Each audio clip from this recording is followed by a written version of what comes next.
케이블 TVN에서 새로 시작한 주말 드라마가 있습니다. 화유기라는 드라마인데요. 단 2회 만에 커다란 방송사고가 났죠. 몸에 와이어를 단 스턴트맨 모습이 그대로 나가는가 하면 CG 처리도 제대로 되지 않은 화면이 막 송출이 되고요. 급기야는 중간에 화면이 중단되기도 했습니다. 이런 큰 방송사고 때문에 주말부터 내내 화제였는데 그 뒤에는 더 큰 논란이 하나 숨어 있었습니다. 바로 화유기 촬영 현장에서 세트 작업을 하던 스태프가 추락을 하면서 하반신이 마비가 될 정도로 큰 부상을 입었다는 겁니다. 이건 역시 쫓기듯 제작되는 우리 드라마 현장의 폐해 때문이 아니냐 이런 비판이 나오고 있는데요.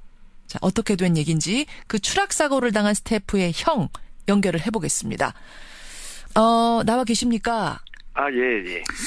23일 날 사고가 나서 의식불명 상태였다고 들었는데 지금은 동생분 상황이 어떤가요? 지금 이제 하반신 마비로 판정이 났고요. 판정이 결국 났군요. 예, 나고 지금 처음에 진단을 선생님들께서 하시기는 최후에 잘못되는 경우에는 아마 뇌사까지도 진행이 된다는 얘기를 저는 1차적으로 들었었어요. 최악의 경우는 뇌사가 될 수도 있습니다. 이대로 못 깨어나면. 예. 그나마 다행히 좀 가서 이름을 부르고 하면은 눈을 뜰 정도로 쳐다보는 정도까지는 참았어요. 아직 의사소통은 안 되지만 눈을 껌뻑이는 정도까지는 정신을 차리셨어요. 그래서 그런 상태로 지금 지내고 있고요. 이걸 뭐 다행이라고 해야 되는지 어떻게 해야 되는지 참 어쨌든 의식은 돌아왔다. 하지만 하반신 마비 판정 받았다 이 말씀. 예. 보니까 MBC 아트 소속의 소도구 담당자세요. 예. 근데 어떻게 TVN 드라마에 MBC 아트 소속 분이 참여하게 되셨죠? 동생이 그 전에 사고 나기 전에 외주 방송에 용역회사 계약이 돼가지고 드라마 촬영을 나간다. 그런 얘기를 들었었어요. 그러니까 TVN이 한 드라마 외주 제작사에다가 외주를 줬고 드라마 제작을. 그 외주 제작사가 이 미술 소도구 부문을 또 외주를 준 거네요. 예, 그렇게 된 걸로 알고 있습니다. 외주의 외주. 예. 그날 23일 새벽에 도대체 어떤 일이 벌어진 겁니까? 현장 상황. 23일 날 새벽에 그 드라마 세트장에서 천장 위에 있는 상드리제 조명인가? 그거를 달아달라는 지시를 받았대요. 동생이? 예. 저 천장 3m 위 천장에 샹들리에 조명을 달아라라는 지시를 새벽 1시쯤 받았어요. 예. 그때 지시를 받고 작업을 하려고 올라갔다가 사고가 나는 것 같아요. 안전장치 전혀 없이. 3m에서 추락을 한 겁니까? 그러니까? 그렇죠. 세트장 천장부에 올라가서 아마 달았던 것 같아요. 집의 천장에다가 샹들리에를 다는 거였으니까. 그렇죠. 예. 그 나무 위로 올라갔겠군요. 나무 위에 천장 부분 뒤편 쪽에서 아마 올라갔겠죠. 나무를 밟고. 예. 천장이 아마 그 하중을 못 이겼는지 아니면 천장 소재가 너무 저렴한 소재니까 떨어졌겠죠. 그래서 아마 사고가 났던 걸로 저는 전에 들었습니다. 지금 이제 보도되는 걸 보니까 V자로 떨어져서 등을 한번 쿵 받고 그다음에 머리 쪽을 이제 2차적인 가격이 된 것 같고. 예, 부딪혔다. 이렇게 지금 얘기가 되고 있더라고요. 예. 근데 어쨌든 이제 지금 3m 높이 천장을 올라가는데 아무런 안전장치는 없었던 거예요, 몸에. 그렇죠. 안전장비는 아예 없이 올라갔고 그 위에서 내리는 지시사항은 용역업체 직원들이나 외주업체 직원들이 안 따를 수는 없는 상황이잖아요. 근데 지금 동생분의 담당은 소도구 담당이에요. 조명 담당이 아니에요. 근데 어떻게 소도구 담당이 조명을 달게 됐죠? 그러니까 그게 저도 제 동생이 소도구 담당을 하는 걸로 알고 있거든요. 예. 자기는 드라마 소품이나 소도구만 한다. 예. 이해가 안 되는 부분이 왜 소도구 하는 담당자가 그걸 왜 올라가는지 저도 이해를 할 수가 없어요. 지금 청취자 질문도 들어오는데 올라가라고 했을 때 나는 못 올라가겠습니다. 나는 조명 담당도 아니고 저기 안전장치도 없이 올라가는 건 너무 위험해 보여요라고 그럼 말하실 수도 있었던 거 아니냐 이런 부분에 대해서 어떻게 생각하세요? 그거는 외주업체 용역업체 직원이 밑에 있는 그러니까 갑과 을의 관계에서 보시면은 어떻게 을이 안 올라가요? 시키면 시키는 대로 해야지. 왜 안 하면 나도 그렇지만 혹시나 회사에 같이 있는 동료들의 이런 게 잘못될까봐 아마 올라가지 않았을까라는 생각을 들어요. 저는 올라가라고 하는데 거기서 저거는 내 일이 아니요라고 딱 말하기가 쉽지 않았을 거다. 그렇죠. 알겠습니다. 주변 동료들의 얘기로는 그 드라마 외주 제작사의 미술 감독이 올라가라고 시켰다 지금 이런 거죠. 예, 저희도 그렇게 들었어요. 그런데 그 미술 감독은 난 시킨 적이 없다. 피해자가 소도구 담당자가 알아서 천장에 올라갔다. 이렇게 지금 얘기를 하고 있습니다. 일단 갑이 시키는 일을 을이 어떻게 안 할 수 없으며 을이 시키지 않은 일을 어떻게 을이 혼자서 마음대로 감행을 하겠냐.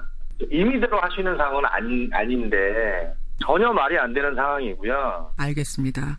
네. 어쨌든 지금 이건 양쪽의 진술이 엇갈립니다마는 분명한 건 조명을 달러 3m 높이 천장으로 올라가는데 안전장치 하나 없이 올라갔고 그 세트의 재질은 원래 기준보다도 훨씬 약한 재질이었다. 이 모든 게 겹쳐버린 거예요.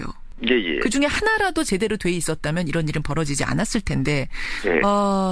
결국은 빨리빨리 시간에 쫓기는 제작 방식 제작비 절감을 위해서 안전을 제대로 챙기지 못하는 우리 드라마 제작 이 현장의 폐해가 저는 그대로 드러난 거 아닌가 보여준 사건 아닌가 이런 생각이 들어요. 그러니까 동생분이 이 드라마 제작 현장에 대해서 어떠하다라고 좀 그 가족들한테 얘기한 게 있습니까?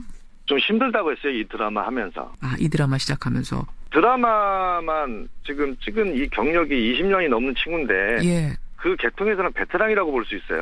그러니까 초보 소도구 담당자도 아니었군요. 20년 된 그렇죠. 담당자였군요. 그랬던 친구인데 요번 드라마 할 때는 좀 뭐 쫓겨서 너무 바쁘고 힘들고 방송 나갈 시간도 다가오고 뭐 이러는 거니까 또 저희 아버님 기일날도 참석을 못한 정도로 바쁘다고. 기일이 언제였어요?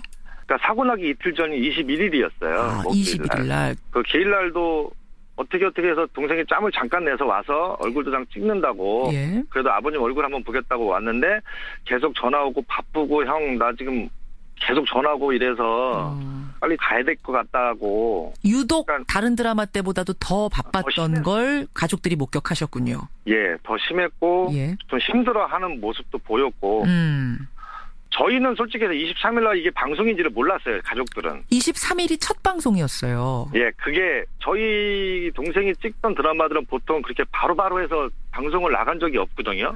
이렇게 쫓기듯이는 없었다. 예, 그것도 왜냐면 동생이 사고 나고도 촬영이 계속됐다고 그 동료들한테 증언을 들었어요, 저희가. 그게 뭐 마음이 편해서 그랬겠습니까? 이게 쫓기다 보니까 어쩔 수 없이 그렇게 됐겠죠? 그랬겠죠. 예. 그랬겠죠. 서로 바빠서 쫓기다시피 뭐 드라마는 나가야 되겠고. 예, 그래요. 이러는 와중에 아마 사고가 난 것 같아요.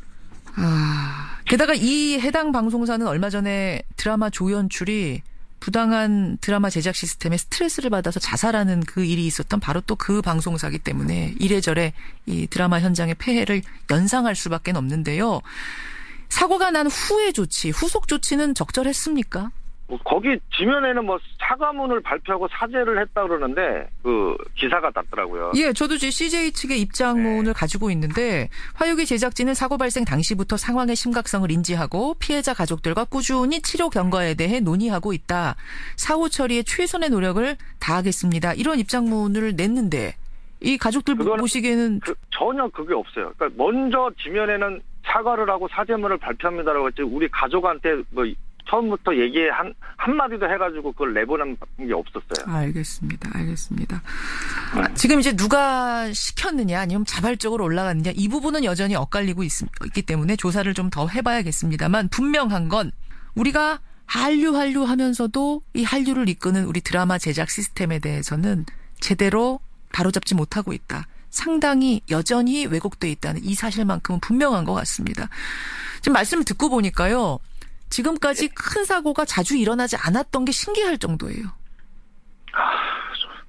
저도 동생이 이런 일을 당하고 나니까 솔직히 그 방송 일이 어떻다는 거를 이번 기회에 알게 됐죠. 예. 뭐 저희도 그냥 배우분들이나 같이 스텝하는 사람들이나 열심히 해서 아름답게 드라마나 아름다운 영화를 만드는구나. 예. 이렇게만 생각했던 시청자 입장이잖아요. 그렇죠. 너무 동생한테 미안하고 이렇게까지 힘들게 일을 하는지는 몰랐습니다. 형 입장에서. 이제 의식불명 상태에서는 깨어났습니다만 아직도 뭐 의사소통을 제대로 할 수 없는 상태라고 하니까 이거 가족들 바라보면서 정말 마음 아프시겠어요. 멀쩡하던 동생이. 그러니까요. 지금 수술은 했지만 잘못하면 평생 누워서 생활을 할 수밖에 없다는 담당 교수님이 말씀을 오늘 아침에 들었는데 일단은 정신이 어느 정도 찾았다는 게 저희의 가족들은 그게 너무 감사한 거고요. 아들, 딸, 뭐 자녀도 두셨습니까? 예, 지금 남매 두고 있어요. 큰애가 이제 고3 올라가고요. 작은 애가 이제 중2에 올라가요. 아이고, 한참 아이들 지금 공부할 나이인데, 사춘기 아이들인데, 네. 아이들도 상처가 크겠어요. 조카 딸은 아예 아빠 병원에 오지를 않아요. 지금. 근데 못 들어가겠다고 울면서 도저히 못 보겠다고. 그걸 보는 또 큰아버지 마음은 어떻습니까? 진짜 저희 어머니, 저 온 가족들이 그거 보고 너무 죽겠어요. 솔직히 옆에서 보지를 못하겠어요. 아름다운 한류 드라마 뒤에 그늘이네요. 예, 가려져 있던 그늘, 그 한 단면을 보는 것 같아서 저도 참 마음이 아픈데, 이번 일을 계기로 반드시 제작 환경 개선이 돼야겠습니다. 예. 예, 그래야 될 것 같아요. 얼른 쾌유하시기를 저희도 빌겠습니다. 오늘 예. 어려운 상황에서 예, 이렇게 인터뷰 응해주셔서 감사합니다. 예, 고맙습니다. 예, 고맙습니다. 예. 드라마 화유기에서 큰 추락사고가 났죠. 지금 하반신 마비 판정을 받았습니다. 소도구 스태프의 형입니다. 익명으로 만났습니다.